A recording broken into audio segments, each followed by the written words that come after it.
morning, everyone. We'll go ahead and get started for today's Water Commission meeting on Thursday, May 22nd. We'll start with a roll call. Commissioner Davis? Here. Commissioner Young? Here. Commissioner Cooney? Here. Vice Chair Keller? Here. Chair Snyder? Here. Councilmember Snedden? Here. And are there any public comments at this time or any changes to the agenda? Chair Snyder, there are no changes to the agenda. Chair Snyder, we have no speakers for public comment. All right, then we'll move on to the consent items. We have several consent items. Any questions or comments from commissioners or Councilmember Snedden?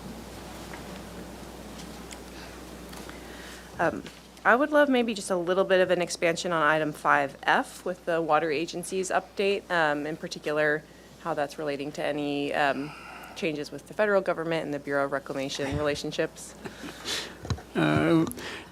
Chair Snyder, Commissioners, Council Liaison Snedden, yeah, a lot going on at the federal level, not quite captured here because it's such a quickly evolving situation, but definitely a huge turnover at the Bureau.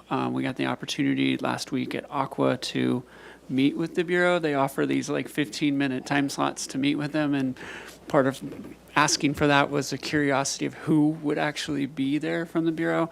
A lot of new faces. In fact, there was only one person I recognized, and the other probably 12 people from the Bureau that were there were all had acting titles. So they've just seen a huge exodus of people from the Bureau, which is really tough because it's an institution that has a lot of knowledge about, a lot of different areas, and they had a lot of tenured folks there who took advantage of the early retirement, I guess. So to that, we did have, I think we went there kind of with the mindset of how can we help the Bureau during these difficult times? I think there's a lot of things that locally we do better. We can demonstrated that over and over at COMB. We can be quick, we can be nimble, and responsive to emergencies. And I think the Bureau is challenged in some of those areas. So I think a lot more conversation to come out of that. I think they're very open to that. At one point they offered, they wanted to give us Cachuma, which I thought was a very interesting sentiment, but that was kind of, Cachuma for them is a very odd facility because it's really outside of their normal bread and butter work that they have. And so we certainly, I think we'll be sitting down and having more conversations with them about things and ways that we can support them going forward. See, is there anything else? Is Dakota in the audience? Yes. Is there any other items? Okay. Thank you. Mm-hmm. Okay. If there's no other questions or comments. Move approval of the consent calendar. Chair Snyder, there are no speakers for public comment on the consent calendar. Thank you. Second. Commissioner Davis? Yes. Commissioner Young? Yes, but I abstained from item 5A. I was not present at the prior meeting. Commissioner Cooney? Yes. Vice Chair Keller? Yes. Chair Snyder? Yes. Right, we'll move on to the item 6, administrative items, starting with item 6A, water metering requirements for adaptive reuse projects. Oh, sorry, this is the wrong item. I skipped a page. I was like, didn't we talk about that last week? Mm-hmm. Well, let's try that again. Administrative item 6A, introduction of the ordinance to detach inactive services for the water and wastewater systems. Good morning, Chair Snyder, Commissioners, and Councilmember Snedden. Today I'll be discussing the proposed program for detachment of inactive services from the water and wastewater systems. So just for a quick outline, we'll be going over some background on the water and wastewater system, as well as the current reserve capacity charges program and the proposed program for detachment of inactive services from the systems. And then we'll go through next steps and the recommendation for Water Commission. So for some background, capacity charges are one-time charges for new or expanded water and wastewater connections. These are paid by new customers to buy into the existing system that has been funded by existing customers. And then they remain customers by paying their monthly water bills, which include the monthly service charges that are paid by active customers regardless of water use. And these monthly service charges fund the ongoing capital, operations, and maintenance of the utilities. So these charges altogether cover the cost of having a water system or the availability to connect and have service at any time. And this is what we are referring to when we say that capacity is maintained. The system is available to them and able to provide service at any time. The monthly service charges are similar. They're paid regardless of water use, so a similar way to think about it would be paying rent. So for example, if you go on vacation, you still need to pay your rent or your mortgage on your home even though you're not there. And for some more background, the water and wastewater capacity is maintained for all accounts, regardless if the account is inactive or active. So these active accounts are charged the monthly water service charge and sewer-based charge each month. However, the inactive accounts are not being billed, so they don't pay these monthly service charges, even though the infrastructure and capacity is being maintained for these inactive accounts as well. I'll spend the next few slides discussing the existing reserve capacity charges program. So this program began in 2013, and the intention of this program was to have customers that are connected pay into the system that they're connected to. So the city continues to maintain the water service line and the water meter, even though the account is inactive, because again, we're maintaining the infrastructure and they'll be able to have service when needed. The reserve capacity charges begin to accrue for accounts that have been active for at least 6 months. So the charges that are actually accruing are the monthly service charges for that time period since the 6-month grace period. And if this exceeds the current capacity charge for that given meter size, it will be capped at the current capacity charge. But before these charges accrue, the property owner is notified, and then the account is closed, but these fees are still accruing because that infrastructure is maintained. And when service is reinitiated, they'll be responsible for paying those accrued reserve capacity charges, and those will appear on the first bill once the account is reactivated. While the goal of the program is valid, there are challenges with the current reserve capacity charges program. For example, when an account is inactive, the property is often not actively managed by the property owner. So we found that often property owners do not notify new buyers of the reserve capacity charges. And if the property changes hands, then the reserve capacity charges may become a surprise to the new owner, because that will be their responsibility when they go to reactivate the service. Also, potential buyers may look for a water meter to see if there's existing water service, and sometimes realtors even advertise if there's an existing meter, especially during droughts. So they may see a water meter right now and mistakenly think that the property is active water service. These reserve capacity charges may become an unexpected charge when trying to restart service, and these charges could range from a few $100s to thousands of dollars. They depend on the type of the account, so if it's commercial or residential, the size of the water meter, and how long the account has been off. So here's an example of an account that accrued reserve capacity charges. The previous tenant turned off the water service prior to 2013, which was when this reserve capacity charge program began. So in 2021, the new owner tried to restart service at this property, and they were informed that they owed over $6,000 in reserve capacity charges. So these monthly charges are much higher than they were in 2013 when the program began. And since these monthly service charges have increased over time, these reserve capacity charges have increased as well. And just as in this case, new customers often find these reserve capacity charges to be confusing and a surprise in some cases, and therefore do not align with our goal of maintaining trust and high regard with our customers. So in addition to these reserve capacity charges being confusing to customers in some cases, these reserve capacity charges are also not solving the problem of unused assets remaining in the system. We want to get to the heart of the problem, which is to remove unused assets that customers do not want or do not use. So staff is proposing to retire the reserve capacity charges program as part of the annual fee resolution update. Thank you very much. Can I ask a question? What do you mean by unused assets? What type of assets are we talking about from the water side?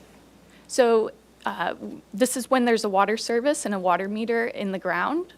And so this would be when the utility account connected to that meter is not open. So it's a closed account. That's what we mean for unused assets. So, when you when you're doing a real estate transaction, there's a ton of disclosures for the new buyers. Is this simply not included, or is it just something that gets lost in the, 900 pages of things you have to sign? My understanding is that oftentimes, because we notified the existing property owner at the time before these reserve capacity charges would accrue. And so whether or not they update that new buyer was not a part of, So it's not like a legally mandated not to my disclosure or whatever? knowledge. How many unused assets are there in the system? Currently, there are about 600 unused assets, but about 460 of those have been closed for at least 1 year, which will go into the scope of this proposed program that I'll discuss. And what's the split between residential and business? I'd have to look into commercial? that. I can gather that information, though.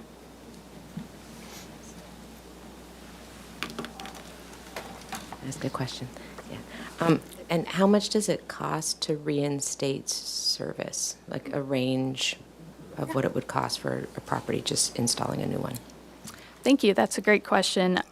So for when you reestablish connection, there are capacity charges, and then there's also connection fees, which would include the physical installation charges. So the capacity charges depend on the type of the account and the size of the meter. However, the most common instance would be a 5/8 inch meter, our smallest meter for residential use. And the water capacity charge for that is $10,827 currently. And the sewer capacity charge is $3,955 right now.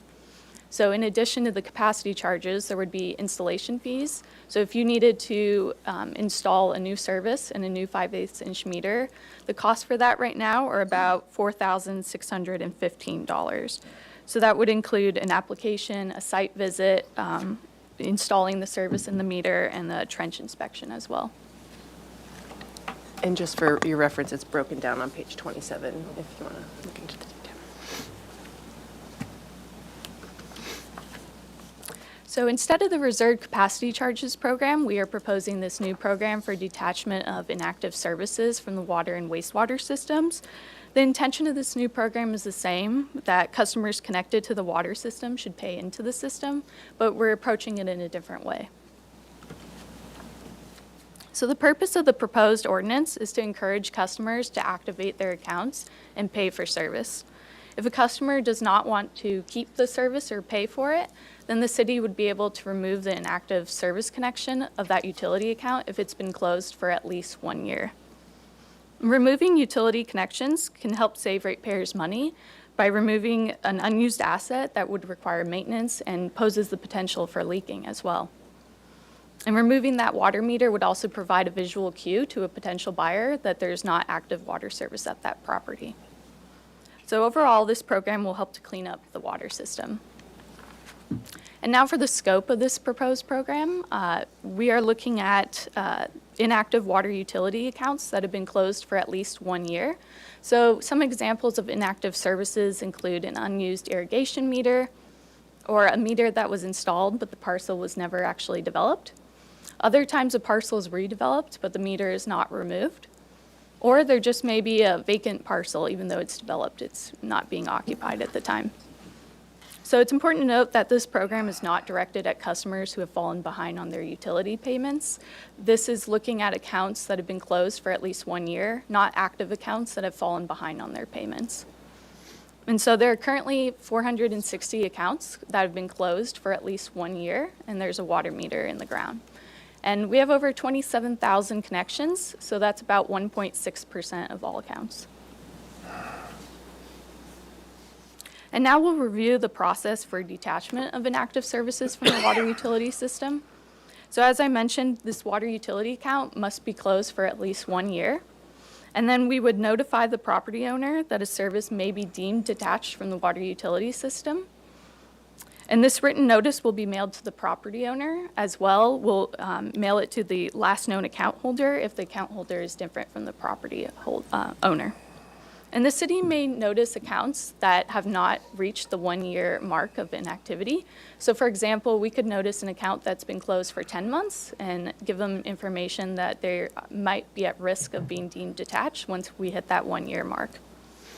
So to avoid detachment, the property owner would need to reactivate that utility account, and they would need to do so within 30 days of notice or before the expiration of that 1 year period, whichever one is later.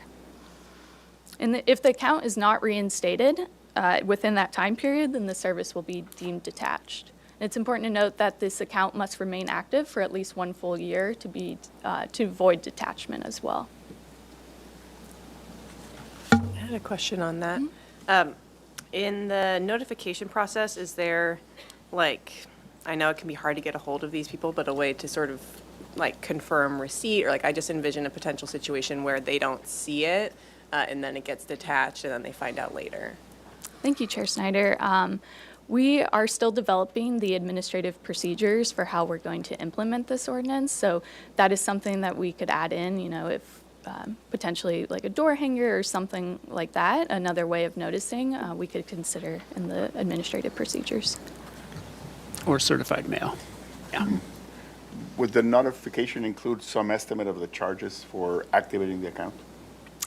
We can include that in the administrative So procedures. for them to know that, or the cost of not activating it, so that Correct. they know what they're up to. Thank you. So after a service is deemed detached from the water utility system, all connection fees and capacity charges must be paid to reestablish service because they will be treated as a new customer if they try to restart service.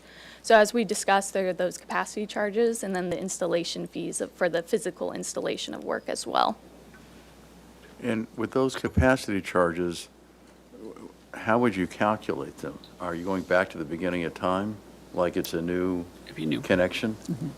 You are. It'd be like a new, if they detached from Yes, us, and you remove the meter. remove the meter, then they come back, they're going to buy back into the system as a new customer. So it would seem like it would benefit an owner to maintain service, right? Yeah, right.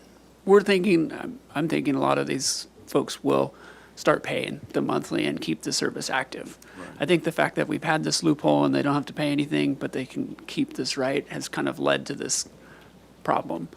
And I think we're going to provide an opportunity for them to get back in without having to pay a lot of, they won't pay those back fees. They can start paying active meter with a minimal startup cost, right? They're not going to, we're not going back in time and doing that. So they're not going to have, you know, if they've been inactive for 10 years, we're just going to say, start paying now and pay going forward. And so I think we're providing a nice grace period, a nice way for them to get the account active. Or if they have no intention of ever using it, we can abandon it and get that asset disconnected, remove that potential leak, remove the meter that we're out there maintaining and reading and all this other things, yeah. Thank you.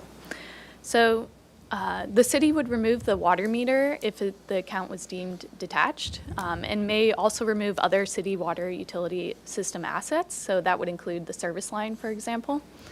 And if this account is deemed detached, then the property owner is prohibited from discharging water or wastewater from the property through the sewer system. And it's important to note that the property owner would be responsible for any backup or spill from a sewer lateral existing there. I was going to ask, how do you do that? But then I was thinking, they don't have any water, so. But it was a good conversation because we don't own the lateral. Right. And we don't own the connection to it. So we don't have a right to go in there and remove that. But they will still be part of the SLIP program. So if we're TVing and we're seeing roots coming down the lateral, they're going to get a letter and they have two choices. They can permanently abandon that or they need to repair the lateral and keep it in good working condition such that roots can't get in and get into our city sewer main. Thank you. So the process to remove these inactive water service connections is relying on a lot of collaboration with other city teams. So that would include engineering, streets, water distribution, wastewater, and water services staff. And staff will take a prioritized and targeted approach to which the detachment of these services. So for example, that could be based on the needs of the water system, staff constraints, or budget constraints. We're going to make sure to do our best to schedule work with the water main replacement program when possible. And as well, we'll try to schedule to avoid areas of temporary restrictions on street construction, so to maximize the life of recent street improvements. And this program overall will be an opportunity to clean up the system. We'll be able to remove unused assets and by doing so, reduce the opportunity for leaks and overall better maintain the system. And now for some next steps for this initiative. The reserve capacity charge program is proposed to be retired during the annual update of the fee resolution. Updates to the fee resolution will be effective as of July 1st. And then we'll introduce this ordinance at Ordinance Committee on June 17th. And then it will be introduced at City Council on July 29th and possibly adopted on August 5th. And if adopted by City Council, we will return to Water Commission with those proposed administrative procedures for implementing this ordinance. And for the recommendation, staff is recommending that Water Commission forward to Ordinance Committee the ordinance adding Chapter 14.10 to the municipal code. Thank you. And with that, I'm happy to answer any questions. I have a question, and also, I'll weigh in when it comes to ordinance too, but this is something that would be helpful from Water Commission, I think, to know. I just continue to have the question that if the idea is to take care of someone being surprised by $6,000, the surprise of $14,000 sounds much more surprising to me, and I can't get past that somehow. Like, I can understand if you notice and then they say, yes, we're not using that anymore and take it out. But just looking at the staff time, the engineering, streets, water distribution, water services staff, all going in there and coordinating, taking it out. And if it then needs to just all be coordinated to go back in, it's just a question I'm going to sort of continue to have on that one.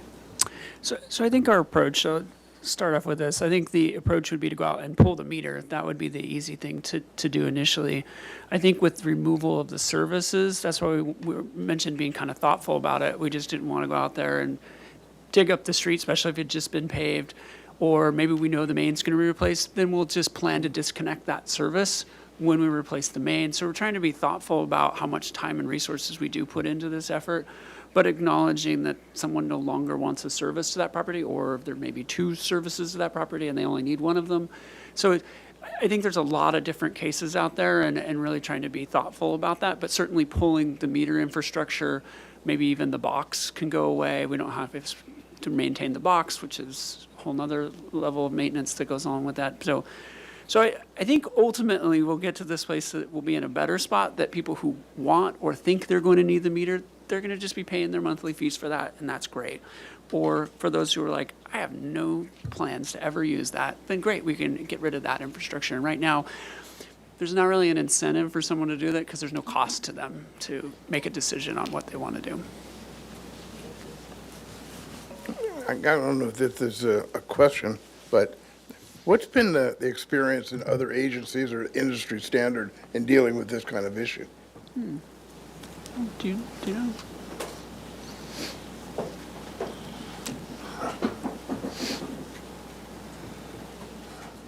Commissioners, Councilmember Sneddon, my name is Dana Hoffenberg. I'm a water resources analyst. I worked on reserved capacity fees before Katie came on. We've had various discussions about the reserved capacity fee program with our attorneys and other water agencies. Other agencies don't tend to have the reserved capacity fee program, the one that we're planning on retiring, I think because of the nature of it being surprise, kind of hidden fees for customers. how agencies approach the like inactive accounts really varies based on different agencies and depends on the nature of the community. I think agencies where they have a lot more of like a seasonal population where people come in just for the summertime or just for the wintertime, I think those agencies have more specialized programs, but it really varies across the board. There's not really one simple approach that I was able to lock down. So it's really agency by agency takes the approach that works best for them. And how long have we had this policy in place? Yeah, 2013, I think, is the reserve capacity. Okay. So what is the current cost to us of the program as it exists versus what costs are we going to incur going forward if we implement this and start removing assets? So what cost are we incurring now? Well, we're not recovering revenue for assets that we have out there and that we are maintaining. Like we own those, we own the service line, we own the meter box, we own the meter, all that's in there and the person's not paying anything. So we are putting out money to maintain that 460 of those and receiving no revenue. So there is a cost for that. We could sit down and break down what we, each service meter. So why not just, with an ordinance, create a cost for that? It's basically what we're, Charge that. that's what our fixed meter charge is. That's exactly Right. what that is. And so the idea is that by creating an opportunity for those accounts to either choose to be active or to, I don't need it anymore, but by making them active, they will then be paying that fee to maintain their capacity in the system and for us to maintain that service. Well, but by being inactive, are they paying nothing? Nothing. They're not paying anything. So, but why can't you charge them? That's what this program, this is But exactly what without we're doing. removal? Well, so for removal, we're just taking the meter out if they don't need the meter, and eventually we will disconnect that service line. Right, but there's a cost. Are they going to pay for the cost to remove the asset? No, No, we are. we are. What I'm saying, so what is the cost, to do that? What's the net? Yeah, what's the net in all this? Seems to me if you could get them just to pay, make sure that they're paying the monthly capacity charge, which would cover our cost for maintaining that asset, that we'd be neutral. We'd be recovering money that you guys want to recover to maintain the asset. True, and I expect most of these customers will make their accounts active, but I'm guessing there are some who have meters that have no intent to ever use those meters, and what we're trying to do is get those assets removed from the system. They don't need them. They might. There's a lot of different scenarios, but if they don't need the asset, why even charge them for something? They don't want it. But that kind of presupposes that the current owner is going to own it forever, which we know is not going to happen. And things change in life all the time, Yeah. where property changes title. And you've got a new owner that is going to have a different take on that. I think the decision to remove the asset if they decide to be inactive doesn't have to be taken right now or with the ordinance. That decision can be done thoughtfully, as mentioned, once we get to that point. We'll see how many switch to active. Okay, you're good, you're paying, that's it. If you're inactive, we could be smart to say they really are not going to use it. That they don't need the extra, irrigation, or they don't need it. Well, let's remove it because they're not going to use it. They may use it. Well, we will keep it because there's no value taking it out if they may use it, even if it's 5 years from now when they develop the property. But I think that decision doesn't have to be done today with what we're approving. Okay. And I think to that point, like, we're not going to run out there and dig up the street. Pulling a meter is a fairly simple task to do. I put a value on a couple $100 for a guy to go out there for a couple hours to pull the meter out, cap the system to keep anything in there. And then, like I was mentioning, the service line that's there, I think if there is a chance, we would probably kind of potentially look at leaving it, but don't think there would ever be a chance. When we do a main replacement or before the street gets paved or something, we might go in there and disconnect it at the main so that we don't have a leak or something there. I think we are going to try and be really thoughtful about this. And like I said, I think a lot of these customers who have any intent will start paying the minimum monthly fee for keeping that service. I'm supportive of the general approach. I do think that it comes down to a lot of the details in the administrative procedures.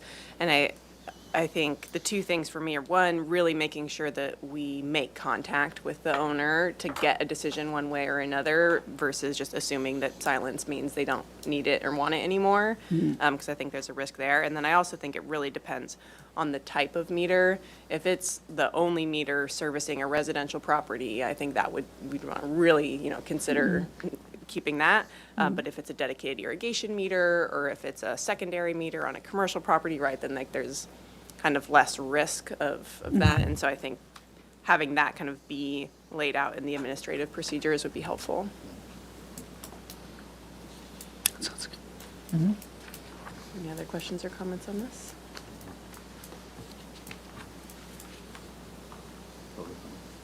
Is there any public comment on this item? Chair Snyder, we have no speakers for public comment on this item. I think so. I move to approve the recommendation. Second. Commissioner Davis? Yes. Commissioner Young? Yes. Commissioner Cooney? Yes. Vice Chair Keller? Yes. Chair Snyder? Yes. Did we do public comment? Yes. Okay, sorry. Yeah, I was going to say, went fast. All right.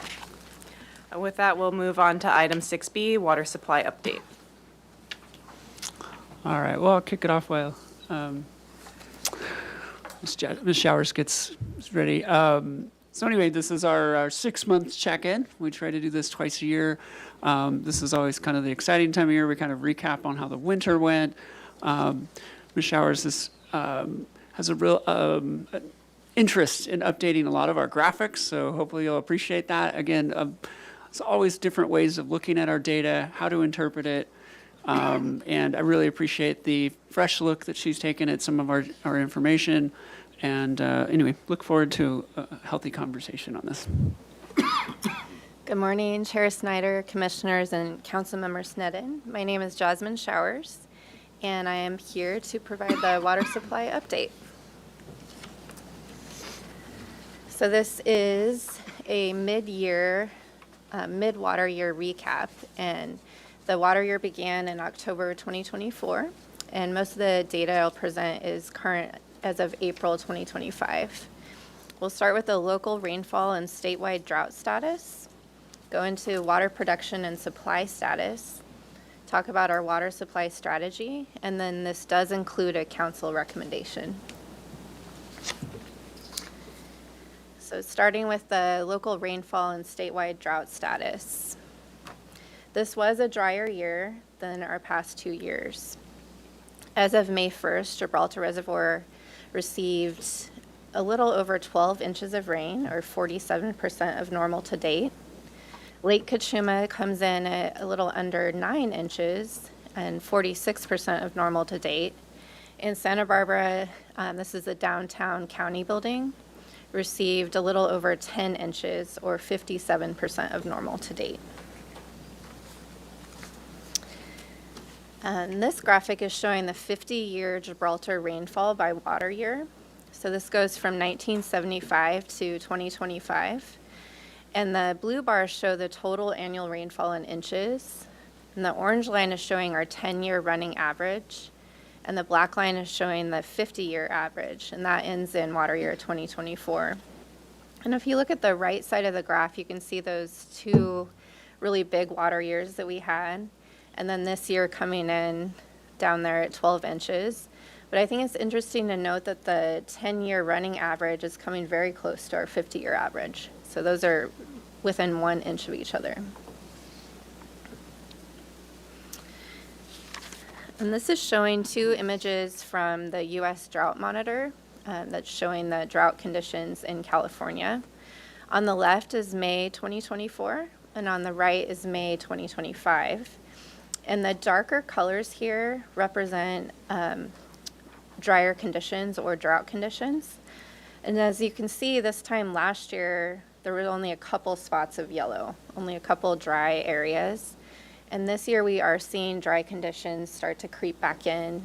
And in the southern part of the state, we do see some drought conditions.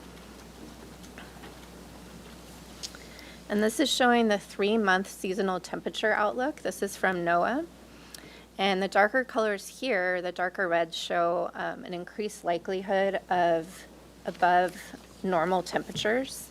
For the Santa Barbara area, we are leaning above a normal chance of higher than average temperatures for the next 3 months. And now we'll talk about water production and supply status. This graphic is showing water year 2025 planned versus actual water production. And the height of the bars represents the total amount of water. And then the different colors within each bar represent what supply we're drawing from to make that total. And there are totals there to try to make it easier to understand. Total planned is on the left, planned to date is in the middle, and then actual to date is on the right.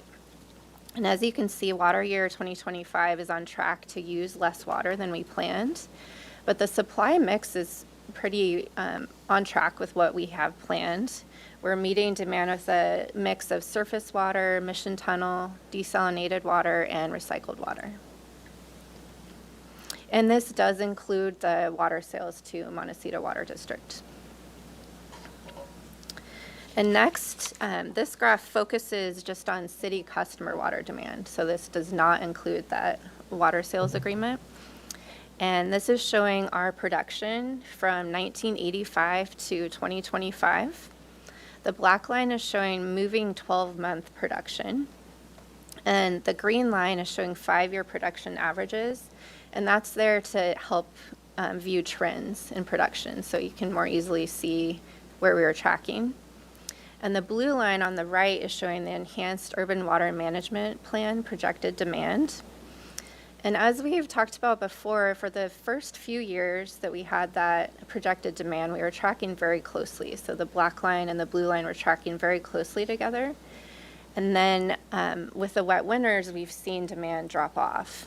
And as of this mid-year point, we're currently tracking 15% lower than that projected demand. As part of the upcoming contract for the 2025 Urban Water Management Plan, we did include a demand projection analysis, and we expect the contractor to have a report for us to share this fall with you so we can see if those demand projections have changed. This graph is showing water use in gallons per capita per day compared to the framework regulatory budgets. And the top two dashed lines show our regulatory budget. So the red dashed line is our current reporting year, and that budget is a 90 GPCD. And the orange dashed line is showing our 2041, that's the furthest year out in the regulatory framework, and that's 84 GPCD.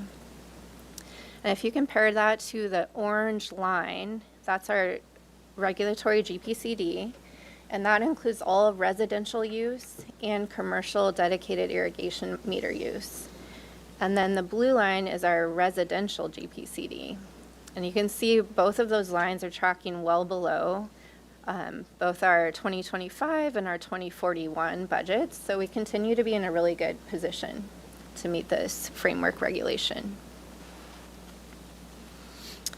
And before I talk about each individual water supply, I wanted to share a different way of looking at the supply mix. So this is showing on the top our water year 2025 production, and then the percent of supply we've used to meet that. So our total production so far is 6,166 acre feet. And on the bottom is a recently developed animation I want to share. And before I click through that, this will show our water supply mix from 2006 to 2024. And it's really interesting to see the total production number change through time. You'll see that it gets larger, and then when we hit the drought, it'll drop. And then you'll also see State Water Project and groundwater get larger to meet drought demand. And then you can see desal come in 2018. So go ahead and click through.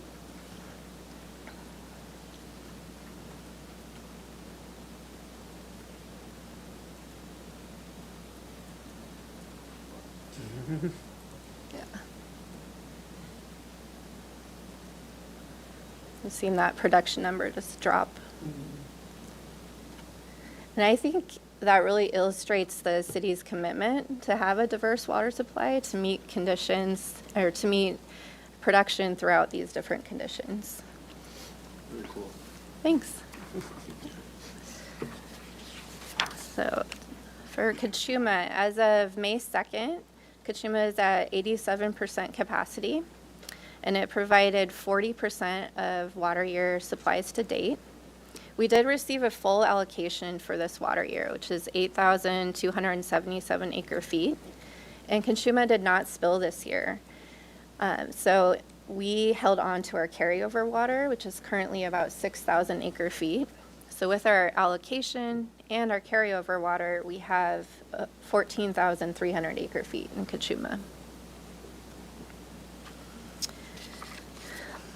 That's a quick question. Yeah.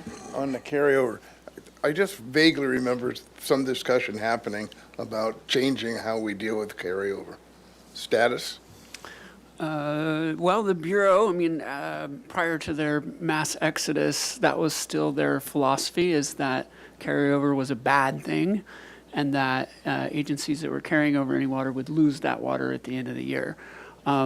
I did bring this up when we met with them, that I think that is a very toxic environment for California, and it makes it very difficult for me to message my residents to conserve if it's just going to be taken away and allocated to someone who used too much water that year. And that doesn't seem like a good use of water. Hopefully, with a new set of staff there, we could get back to some more reasonable conversations around water usage.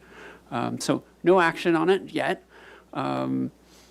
Certainly, I've talked to folks at the state board, and they also don't support the punishment by removal of carryover. So I'm hoping the Bureau will change course on this issue, but it's hard to say at this point since there's so many new people. Yeah.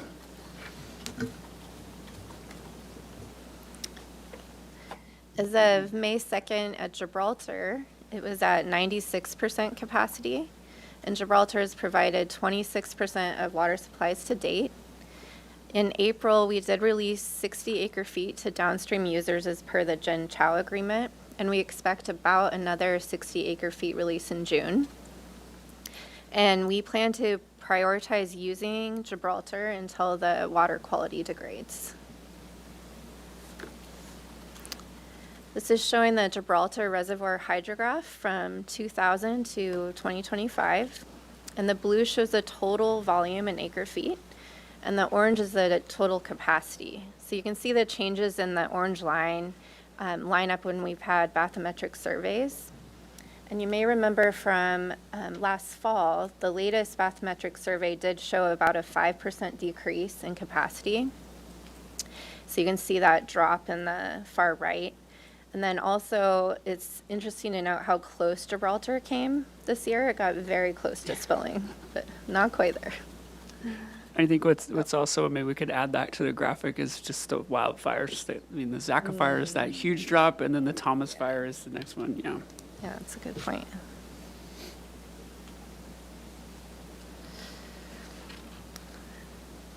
Mission Tunnel has provided 11% of water year 25 supplies to date.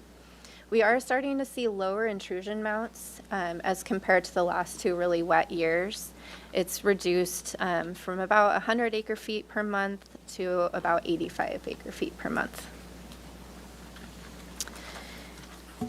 There has been no groundwater production for water year 2025. And this map here is just to help reorient you with our groundwater supplies. We have two main storage unit areas. So Foothill Basin is in green here, and then storage unit 1 is in blue, and we have 7 production wells. I have a question Oh, yeah. about the tunnel, if you don't mind. It's a little off this Yeah. topic, but when I look at that photograph, I'm wondering, what's the condition of the tunnel, its integrity, and how do you maintain it? Yeah, Commissioner Young, we do go through it once a year. Right. And there are various parts of the tunnel that look perfect, like they have no movement, no settlement. And then there's areas where there has been some activity, and we have monuments in there that we are measuring to see how that moves. We were just actually talking about this the other day. I think the last failure we had was somewhere in the 2001, 2002 timeframe. I just started here at the city, and we had to go in with, I think it was Cushman Contracting. They put tracks inside the tunnel, small little railroad car type of thing, and went in there, and we did a bunch of anchors back to secure that part of the tunnel, and it's doing great. There hasn't been any movement in that area. So it is complicated. Doing any work in there is very difficult, and of course, highly dangerous to do any major work in there. But yeah, that's the level of extent of work we do right now in the tunnel. About half the tunnel is lined, and about half is just naturally just carved out of the rock. So it's not, what you see here is kind of that transition between a rock, an area where it was really stable, to an area where they felt like it was unstable, so that they ended up forming concrete inside to keep it. And when they put concrete in it, did they use steel? Do they embed it with No. rebar or anything like that? In some areas they have, but anytime we see rebar in there, it's just completely corroded. That's what I would think, yeah. Yeah. Okay, thank you. Okay. I'm going to skip ahead to Foothill Basin. So the San Roque Aquifer Storage and Recovery pilot permit did end in April, and staff is currently applying for a permanent ASR permit. The 10-year drought yield here is a little over 8,000 acre feet, and that's according to the 2018 USGS modeling study. We do have a 2024 USGS modeling update, and that will provide numbers for sustainable yield and basin storage data. USGS is currently doing data verification for us, and I expect to bring that back to Water Commission in fall with those numbers. And we do see water levels continue to recover since the last drought in Foothill Basin. This is showing the historical groundwater levels and pumping for Foothill.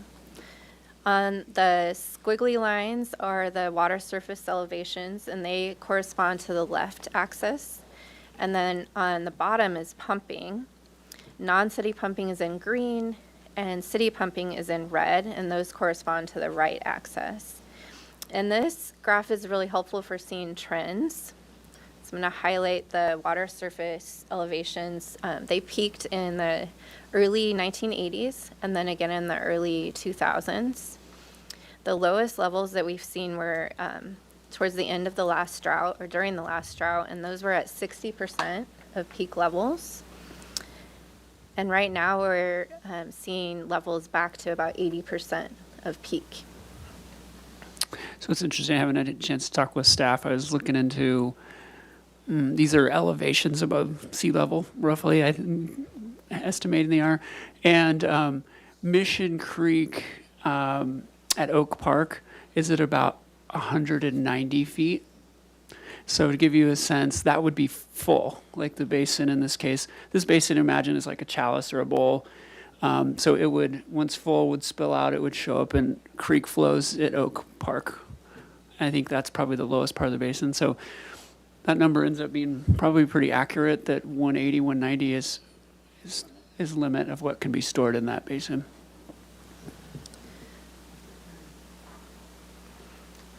Moving on to Storage Unit 1. Again, there's been zero groundwater production for this water year. The city's multi-year drought yield in this basin is 16,000 acre feet, and again, that's from the 2018 USGS study. We have seen water levels completely recover since the last drought, and the concern in this basin is seawater intrusion, since it is closer to the ocean. So we continue to monitor for that recovery.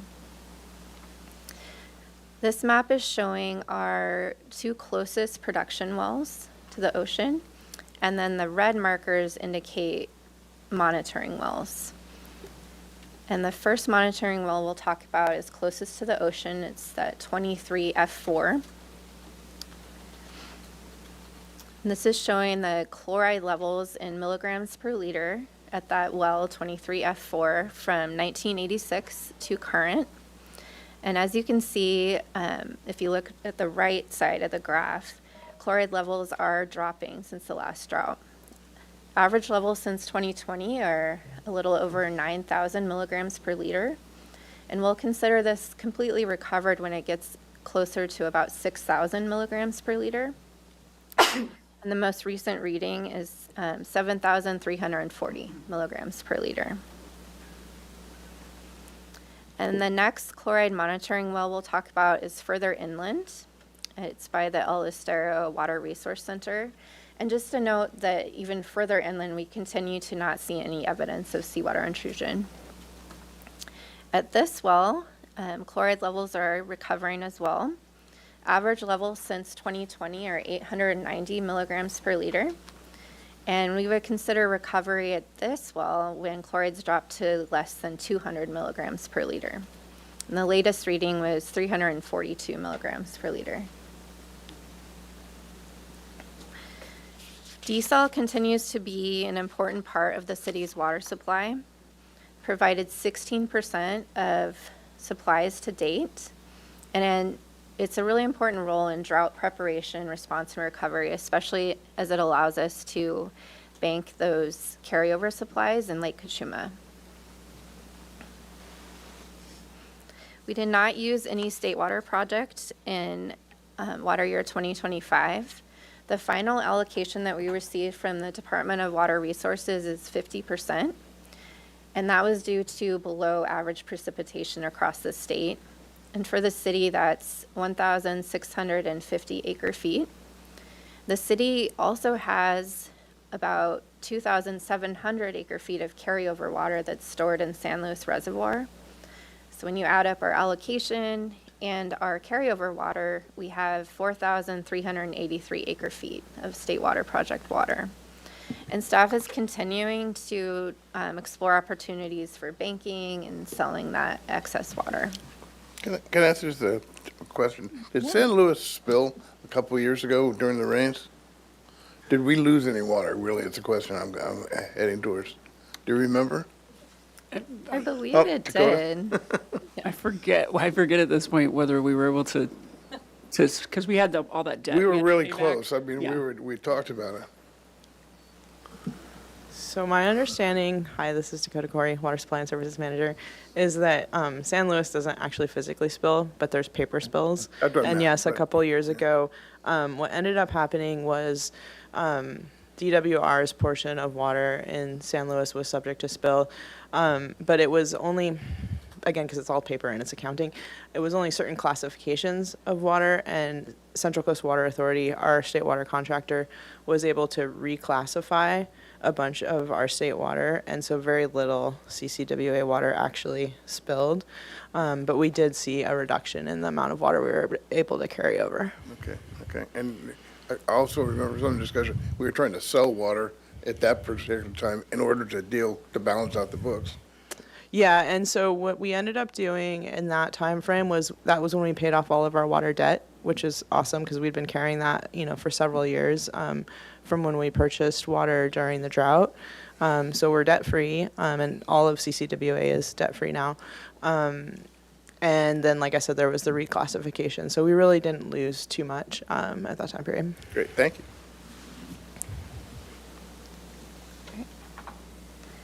So moving on to recycled water, this is also an important water supply for the city, especially as it allows us to offset potable use for these large landscapes. It has provided 7% of supply so far in the water year, and that includes 146 acre feet used at the El Estero Water Resources Plant for processed water. And there's been minimal potable blend use so far, only 5 acre feet to date. And next we'll review. I have a question sure. before you get into water supply strategy.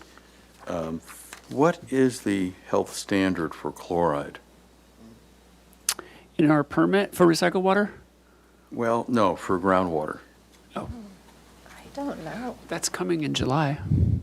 We're going to be here in July with talking water quality. We've got our annual water quality report, but we could talk about that. Okay. I don't have that offhand. So when we do that, I just wanted to compare that number to where we're at with this El Estero SU1 well, Oh, that's a good idea. and just to see how close we get to bumping into that standard. I mean, it looks like that well has been maintained. I mean, that water quality has maintained itself over time, Yeah. even with a little bit of ups and downs, Yeah. compared to the other one closer to the ocean, which Yeah. really is quite erratic. Yeah. From a health perspective, chloride is really more concerned with agricultural irrigation. That's where it really affects. Right. Humans, we can tolerate a lot of chloride. We take a lot of salt. So it's usually not a concern in terms of drinking water. We would definitely not drink that water. Well below it's be an issue in terms of health. But yeah, we're going to take a look at the numbers. Yeah, I like that idea of adding that as a marker on the slide. Right, okay. Thank you. All right, water supply strategy. So as you know, every fall, we come to commission and we plan for the next 3 water years. And the city can meet demands through this water year and the next 2, even if we assume very dry conditions.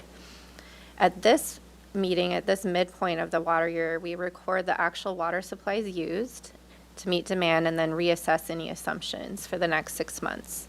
And this year, we didn't need to reassess any assumptions. We're still continue to use surface water and desalination to meet our supplies, and then no plans to pump groundwater or use state water project water. I had one question on Yeah. that. On the state water project water, if we have to pay for it anyway and we can't sell or bank it, then would it make sense just to use it? Or how does, like versus, I don't know, desal, or like how do you weigh that? Right, and I think we're going to be revisiting that strategy to kind of talk about that, because the other one that's coming up is, didn't think I would see this, but the groundwater basins are getting to that point where we feel like we might be able to start taking the sustainable yield off of the basin. And that's a presentation we're going to be providing in the fall to kind of talk about that. But that could be 1,000 acre feet a year of water that we can safely take off the basin without doing any negative impacts to it, and still be ready for the next drought. So how does that, once we have that, which is usually a very cheaper supply, how does that impact operations? And does it make sense to, for example, idle desal in the summer months, the 4 months of the summer, we take it offline or turn it down, and then just plan to run it when power is cheaper the other 8 months of the year. So lots of different opportunities, and that's something we want to kind of dig into and see how that changes the formula. Still continue to look for places to store the state water, and I'm really trying to leverage that either in a sale or to try and figure out if we can find banking opportunities or in lieu opportunities with some ag users, really particularly row crop, where they aren't tied to a permanent water need, such as trees or vines or stuff like that. So anyway, I made some connections at the Aqua Conference, and I'm hoping to continue to follow up on that. I think there's a lot of GSAs that are out there looking for water, and so I think it's just finding the right fit for us and how exactly that would work. Because what I'd like to do is turn it into a drought yield. So we'll give you during 8 out of 10 years you can have our state water allocation, but those 2 drought years we'd like a percentage of it returned in the form of probably their local groundwater. And just a question about how that works. Does it have to be basically downstream of San Luis Reservoir, or are there opportunities upstream of San Luis? It gets less complicated downstream. In particular, if we try to do it on the coastal branch, for me, that gets even more, there's more control.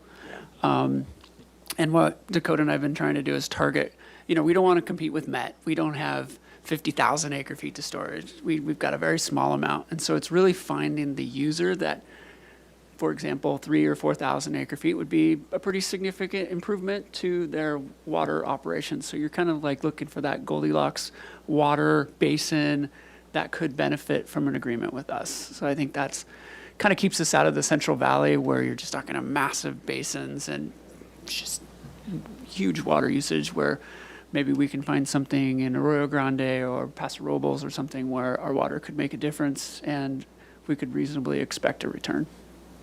Yeah. Thank you. And this is the last graph I have for you. This is the water supplies to meet demand from 2012 to 2027. It's the last 3 years of the projected years. And the total height of the bars shows the total amount of water used. And then again, the different colors correspond to the different water supply source. And if you look at the last 3 years, you can see how we are planning to meet demand with that supply mix. And that'll be a mix of surface water use, desalinated water, and recycled water. And then, as we have discussed, in 2027, if we do have the need for it, we do have state water project water available. And lastly, with the recommendation, I ask that Water Commission recommend that council receive an update on the city's water supply condition.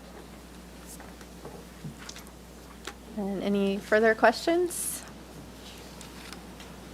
Well, first, it is exciting every time, the new updates and the animations on the slides and the thank you. adding the numbers on that last slide, and it just continues to get better and better. So it's impressive, always impressive, very impressive.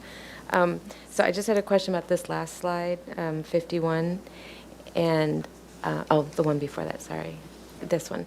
And I love that the numbers are on there now. That makes it really helpful. And on the slides before that, you had the totals up top was great. So just for 26, 27, there's a big bump sort of in what we anticipate demand is, and is that just being conservative or? Yeah, that is back to the demand projections being tied to the Enhanced Urban Water Management Plan. I do anticipate those going down a little bit, but we need to see what the consultant finds when they do the demand analysis. So that was on that other chart, the steep blue Yeah, line. Okay. and then 2025 is including half of actual numbers, so that's why it's dropped a little bit. Got it. It's half projected. Thank you so much. Such an excellent presentation. Thanks. Just have one final question. I think I know the answer to this, but it's on page 65 of 100 of storage unit number 1. The city's multi-year drought yield is assumed to be 16,000. Is that the same 10-year drought period? Yes. Okay. Yeah. Yeah, thank you. I can clarify that. Let me find Yeah, it. and- That was kind of a confusing term. So is that like 10 years of being in drought, or what does that mean? Yes, yeah, it's basically assuming that we pump out, and then there's also recharge in the basin, but we're pumping as much as possible because we're in a drought condition and using it as much as we can. Thank you. Yeah, I just wanted to reiterate, it's always really great to hear these updates and nice to hear that we're in a really good position right now, despite it being a little drier this year. I think I'd asked about this before, but I'm curious, and especially thinking about having this presented to council, like maybe having a summary slide or something that helps the audience understand like the relative cost and complexity of the supplies, because they really vary. And things like the fact that we pay for state water project kind of no matter what, or, the fact that, desal is more expensive than surface water, and some of these things that I think we've come to know on the commission but may not be obvious to council. I think that would be helpful. We are working on it. In fact, we met again this week, and I think when we have something, we'd like to sit down with you and the vice chair and talk some more about how we're approaching it, because there are a number of ways to approach the cost of water. Yeah. And trying to find a way. I mean, it depends on what you're trying to convey, what you're trying to communicate. So anyway, we're getting close. We were thinking sometime like July, we would have something to sit down and talk with you all about. That sounds good. And then bring back something probably in the fall to the full commission to speak to them. But this right now is slated, I think, just based on the council agenda, this is slated just consent for them. So they're not going to get the presentation, but of course they can always watch this meeting. Yeah. Hey, just a recommendation, I think on the groundwater yield, maybe better to put the safe annual yield, which is what you should really be willing or reasonable to pump. Otherwise, the other one is the whole capacity, and you're not going to pump it out. That would be kind of crazy to empty your bucket, no? So. I think Yes, and that was one of the main goals from the 2024 update, is we did not have the safe yield number before. So we're excited to have it.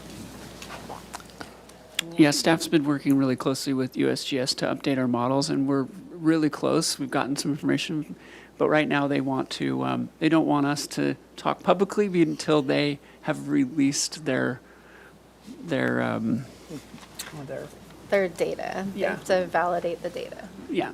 So we're waiting for them to publish their data, and then we can go ahead and speak to you all about it. But I think that'll kind of answer a lot of your questions about what is the sustainable yield from the basin.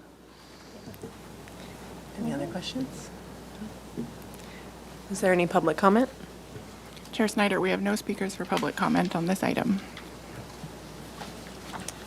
So do we need to move to recommend that this go to council? I'll move staff recommendation. Second it. Commissioner Davis? Yes. Commissioner Young? Yes. Commissioner Cooney? Yes. Vice Chair Keller? Yes. And Chair Snyder. Yes. All right. Now we'll move on to item 6C, design services for Phase 1 of the Calle Real and Castillo Trunk Main Wastewater Capacity Improvements Project. All right. It's a mouthful.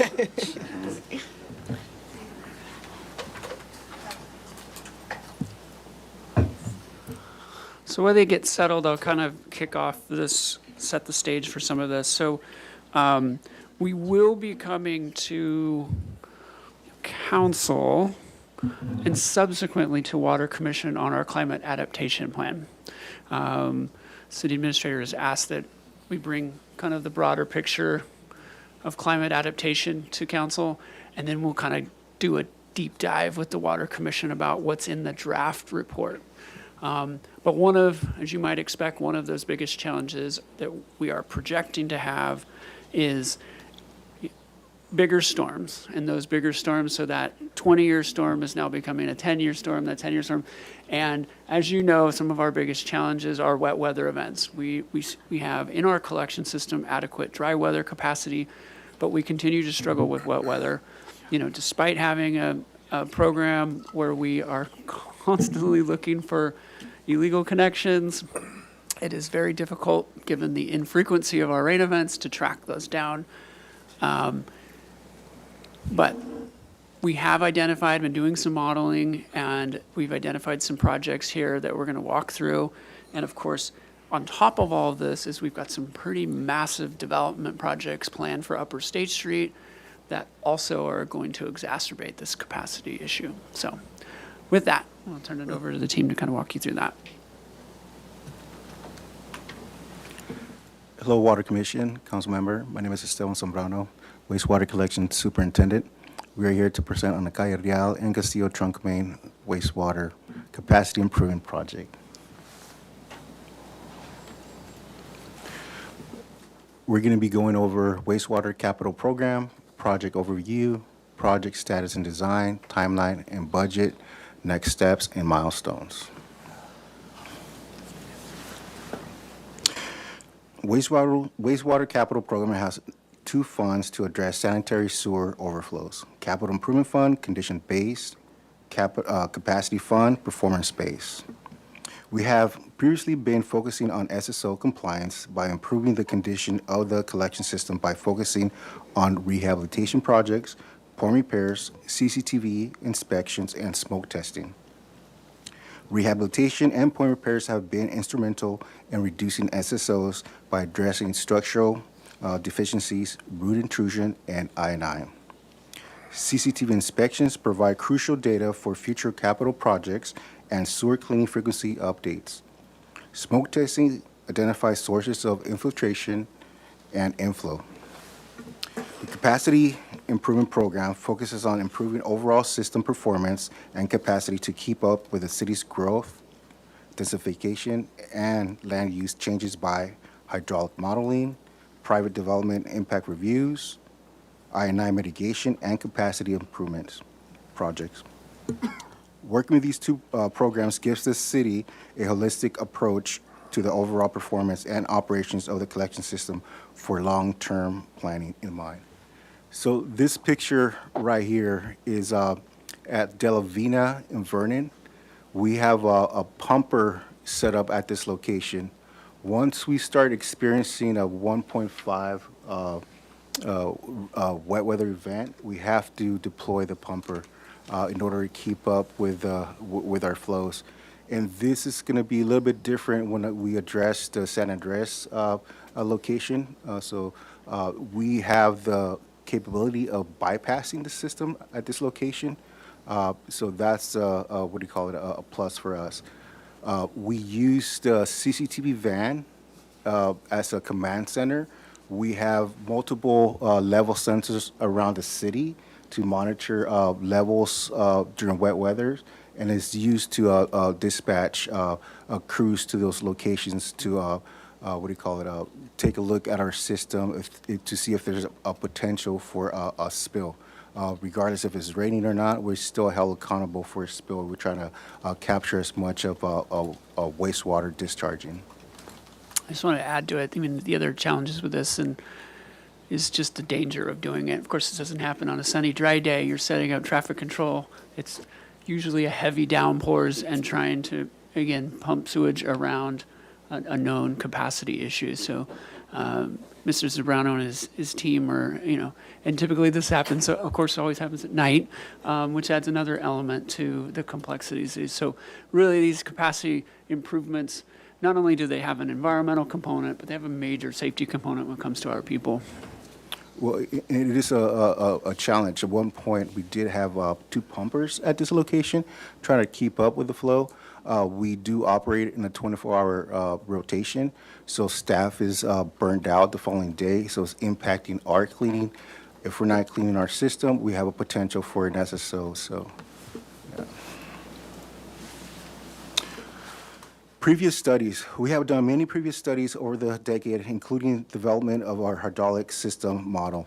The reports and studies have identified the need for a new capacity improvement program. This is our first year funding this new capacity program.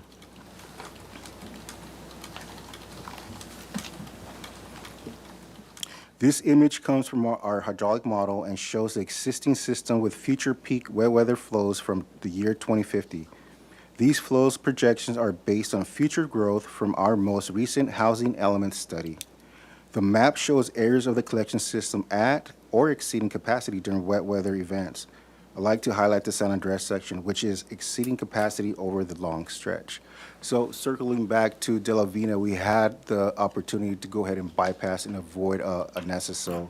For this location, due to capacity, we don't have that option to bypass. So we're looking at worst case scenario, thousands of gallons of raw sewage spilling per minute. Impact to the environment, private property damage. Our goal is to be proactive and address this area in the near term.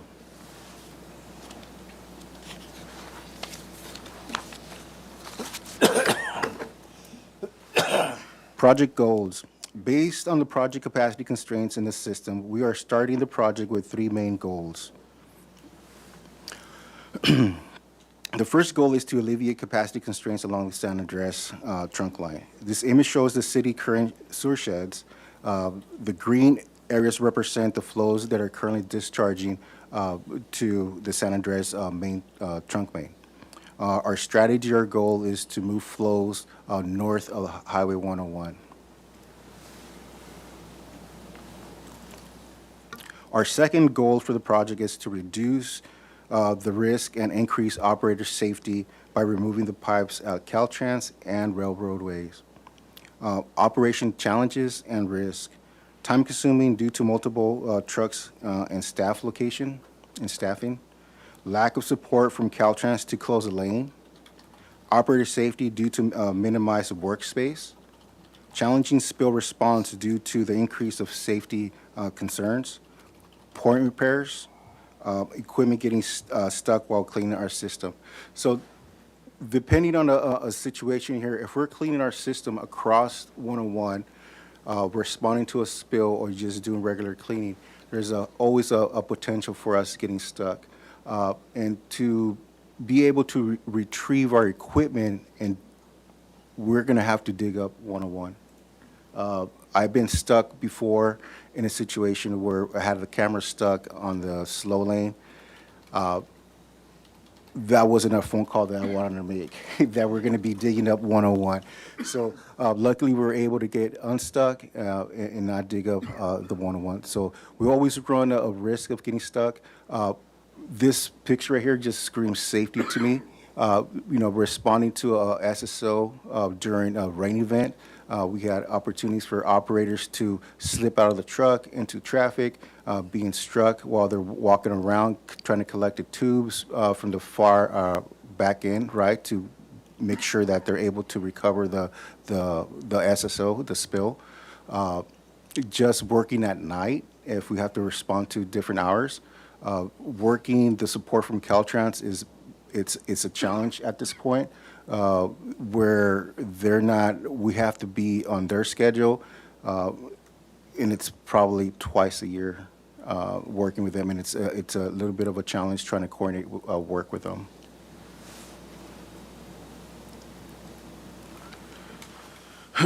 Our final goal for the project is to coordinate with the upcoming city sidewalk infill project along the Calle Real. We would like to get ahead of the project and move our sewer asset of the sidewalk footprint and into the street right away. This will streamline the surface work and give the neighborhood a clean final product. I'd like to hand it over to Caitlin Walker, who is part of our water resource engineering team, to give an overview of the project. If I could, before you move on, the capacity constraint with the San Andreas trunk line, is that just, it's a small line that has existed for years, or is it an average size line and we just have an abundance of connections to it? It's a 21-inch main, 21-inch main that serves the majority of that location in San Andreas, all the way from San Roque, La Cumbre area, discharges to that point. All the surrounding pipes are smaller diameter, 6-inch and 8-inch. So it's a rather large main, but it's also fairly flat. So there's a combination of stuff in there and a very large watershed that dumps into that, or sewer shed, I should say. So does increasing the main trunk line diameter help that situation? Well, I think that's kind of what we're going to get into. I think they've come up with some creative solutions that avoid having to upsize that main. Okay. Because there are issues, just kind of explaining some of the design, and Ms. Walker can kind of get into that too. You can make a pipe too big too. For example, you make this pipe so big that it can handle wet weather, but now what happens during dry weather is now you get solids settling out in the pipe, and now it increases the cleaning frequency, and you lead to a lot of other issues. So it's kind of right-sizing that pipe so that you're getting flushing flows every day, but still able to handle the wet weather events. But I'll let Ms. Walker kind of walk through that in her presentation. All right. Are you going to address the capacity at El Estero for handling? We can talk about that one. That's another one. Okay. good. Yeah, we'll talk about that at the end. That's Can I ask another question before we move on? Back to slide 60. I just want to understand what are the blue triangle? Oh, is it? Wait, it's this one. Sorry, the one. Oh yeah, this one. Just what the blue triangles are, and then what's the big red? What the significance of the big red outline there too? Oh, that's what we're diverting. So Thank you. that's what we're diverting. So the red area is the area that this project would potentially divert kind of out of the green sewer goes- shed it area goes that to goes green to now, San we'll go to Andreas blue. and move it into the blue area north of Highway 101. The blue triangles that you see around, sorry, we didn't have them labeled. I think there are sewer lift stations throughout the city. Got it. Thank you. You know, I'm ahead of myself in this question, but we show the capacity constraints under existing conditions. When we go through the project, we want to talk about any projected capacity constraints that would result in the after effect, after the project. After the project, yeah, we, You're not to do that now. Okay. Later on in the project, wait, Sounds good. you were just at that slide, we're just talking about the diversion. I'm just, again, curious as to, okay, so you take the kind of, what color it is, orange or brown, dump it into the blue. Blue doesn't have a whole lot of capacity constraints today. What happens when you move that over there? yeah, it's a good question, so we'll Okay, get later. into it. Thank you. So, thank you, Chair and Commissioners. My name is Caitlin Walker. I'm with our Water Resources Engineering Group, and I'll be managing this project. So this is the Caireal and Castillo Trunk Main Wastewater Capacity Improvements Project. Building off the project goals and kind of overview of the system that Esteban gave, this map shows our existing conditions for a portion of the sewer collection system, highlighting the San Andreas trunk main, which runs from left to right below Highway 101 and is the area where we have the most capacity constraints right now. And then also highlighting the Caltrans crossings. We have a pretty high number of them in a short span. The area on the left is just between Las Positas Road and Pueblo Street, so just kind of one freeway exit. We have a lot of them in that area. And then the other main crossing that we have is at West Pedregosa Street. And all of these crossings basically work to convey sewer flows from north of Highway 101 down into that San Andreas trunk main where they all collect. And so we have put together a multi-phase kind of concept for this to address the capacity constraints in the San Andreas trunk main. We looked into just upsizing that San Andreas main. Like Mr. Hagmark was saying, we could upsize it. It's a flat area. It's already a pretty large diameter as it stands, and it doesn't really help us get rid of some of these Caltrans assets and safety issues that we have with staff maintaining these mains and Caltrans right-of-way. So the other option we looked into was to build some redundancy into the collection system.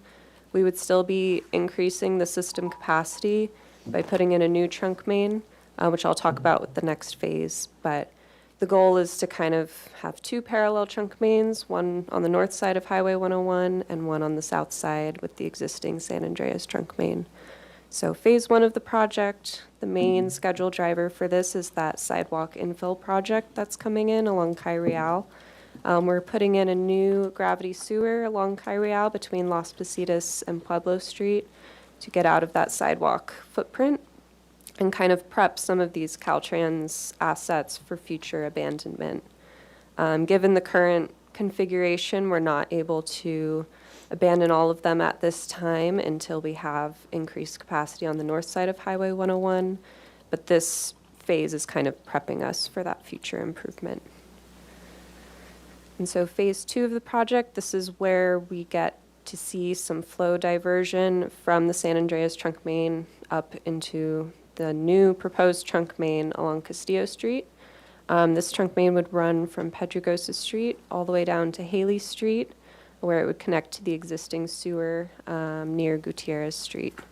So looking into putting in likely an 18-inch diameter sewer main. We have a couple of areas with trenchless installation to get around some busy intersections.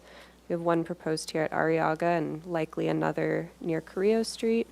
And then also another trenchless installation to get us underneath Mission Creek down there at Cannon Perdido Street.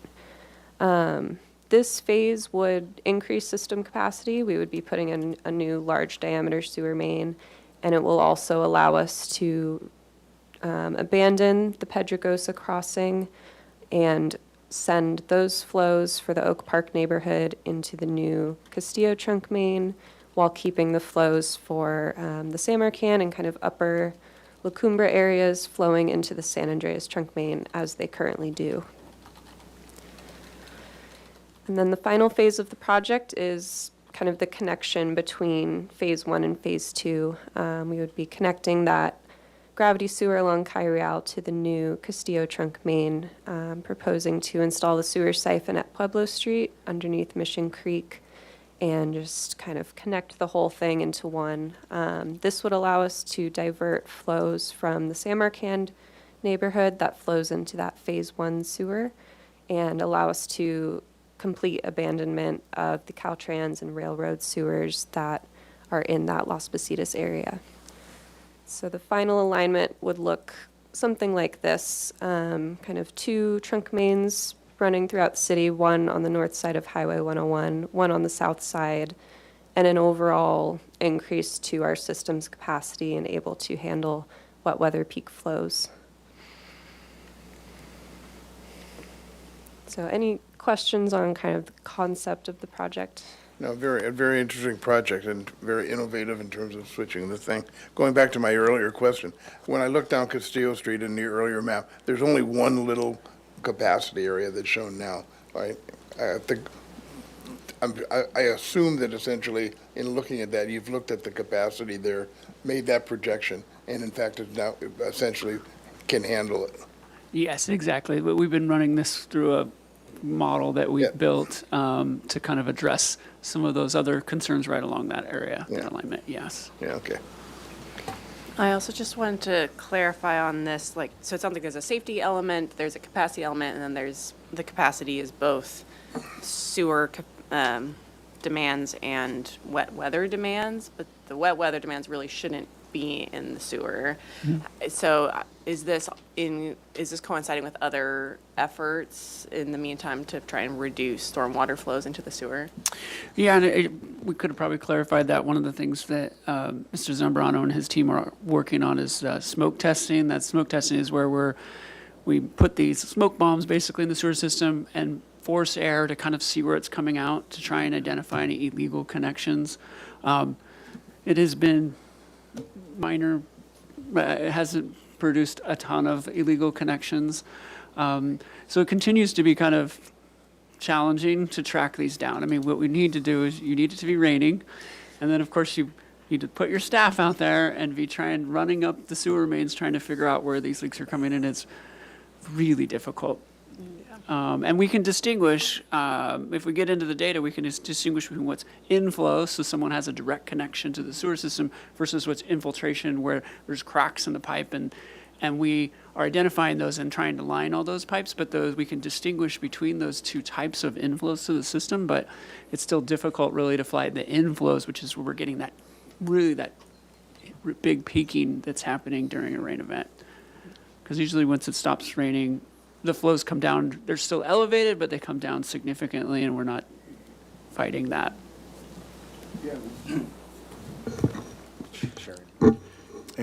We've been addressing those issues with rehab projects as well. Not only our system, the line rehab projects, but the manhole rehab projects as well. We do a lot of inserts, dish inserts. We go ahead and remove frame and covers that have any potential entries for water. So we are addressing, I&I for in our system. Thank you.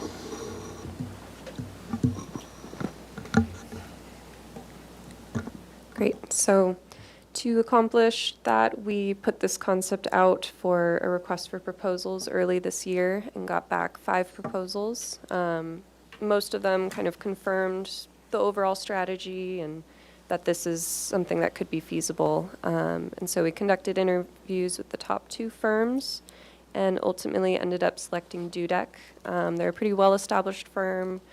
We have been working with them for a long time in other capacities, mostly environmental permitting and kind of biological type resource review, but they're currently designing the Via Lucero Force Main project, so we're gaining confidence with their design team and their project manager there, and they are learning more about working within the city and some of our neighborhoods and streets. So excited to continue working with them. The components of their design contract are kind of split into 2 main categories. We have pre-design services, so this is going to be investigation of all 3 phases together to make sure the concept makes sense, the preliminary alignments seem to make sense, and our phasing strategy will work going forward. So they're going to be doing hydraulic modeling for the entirety of the project.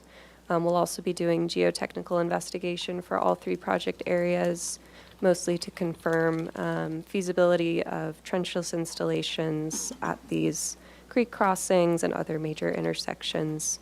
And we'll end up with kind of a concept level memo that will outline the strategy for phasing, some cost estimates for all 3 phases, and some likely construction methods that would make sense for each area.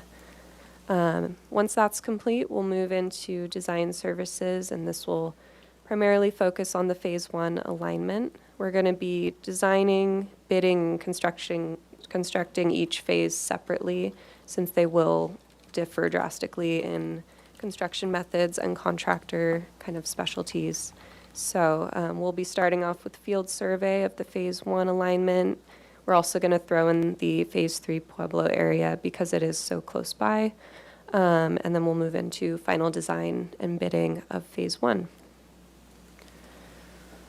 So the budget for this Dudex contract is sitting at around $700,000. This includes a 10% extra services allowance and also includes all of that preliminary investigation and geotech for all 3 of the phases. And then for construction of just Phase 1, we're looking at around $3 million with another $750,000 in construction support, inspection, and other construction-related costs, which brings the total for Phase 1 to just under $5 million.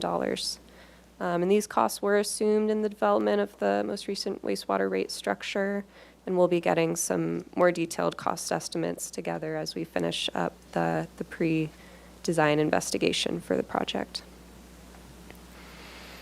And so next steps, we'll be taking this to council next month following this meeting and kicking off the project soon after. We are aiming to complete that initial investigation and concept analysis in the winter of this year, and final design for Phase 1 being completed in spring of next year. And that would put us on track to get ahead of the streets sidewalk infill work and complete construction in early 2027. And so the recommendation for the Water Commission today is to move this forward so that we can take this to council for the consent agenda. And these are the council recommended actions in the council agenda report. So authorizing us to execute the design contract with DUDEC and adopt a resolution to allocate some additional funds for this project. And that's it for me. Thank you. I'll take any questions if you have them. Thank you. A great project, great presentation. I think the contractor, fantastic. So I think this is a good, I just had a question about the sewer lateral connection. So if there's, who will pay for those portions? Or are we working with private properties, or how does that fit in? Well, this is a trunk main, so there technically shouldn't be any laterals connected to it. However, when you're putting in a pipeline of this magnitude, and depending on the construction method we land on, if we do open cut construction, you're likely going to sever existing private laterals, and so those will be rebuilt as part of the project costs. So homeowners will get a new section of sewer main out of that. Yeah.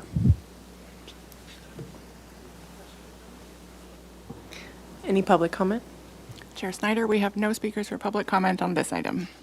I think we're making a recommendation to move this to city Move to council. approve the recommendation. Second it. Commissioner Davis, Yes. Commissioner Young, Yes. Commissioner Cooney, Yes. Vice Chair Keller, Yes. Yes. and Chair Snyder. And could I just, oh, sorry, go ahead. You have to Yes. vote before I can say anything. Yes. Yes, okay. Was that Commissioner Cooney was the second? Sure. Okay, all right. Thank you. And we'll move on to our final item, item 7, the Water Resources Manager's Report. Thank you both. Chair Snyder, commissioners, went through a lot of our presentation today, kind of touched on what's in my packet here, but I just have a few items I wanted to note. If the commission doesn't object, we're recommending canceling the June meeting. We do not have any significant items for June at this time. And then we'll come back. We do have quite a few items stacking up for July. So, not sure if I told you last time, but the treatment and patrol had reached a tentative agreement, and that is headed to council on June 3rd. Really excited about that. Most of our operators are getting about a 20% raise, which will bring them closer to market, not completely there, but pretty close. So really excited about that. Hope that will help with some of the employee retention issues we've been struggling with. Bids came in for the platform hardening project, that is the desal intakes. So this would be putting rock riprap around those. The contractor who is the apparent low bidder right now is Pacific Maritime. So they do a lot of the dredging operations and stuff. So very large company. And one of the things that we weren't sure about is what kind of space they were going to need on shore. And it sounds like, so far talking to them, they'll load up whatever they need in Channel Islands or Long Beach and bring it here, and they will not need to run any heavy operations through our harbor, which is good. It was one of the things we were concerned about. Last week, it was at the Aqua Conference. It was really good. Chair Snyder was there as well, presenting. It was wonderful to hear her there, and I think it was her first Aqua meeting.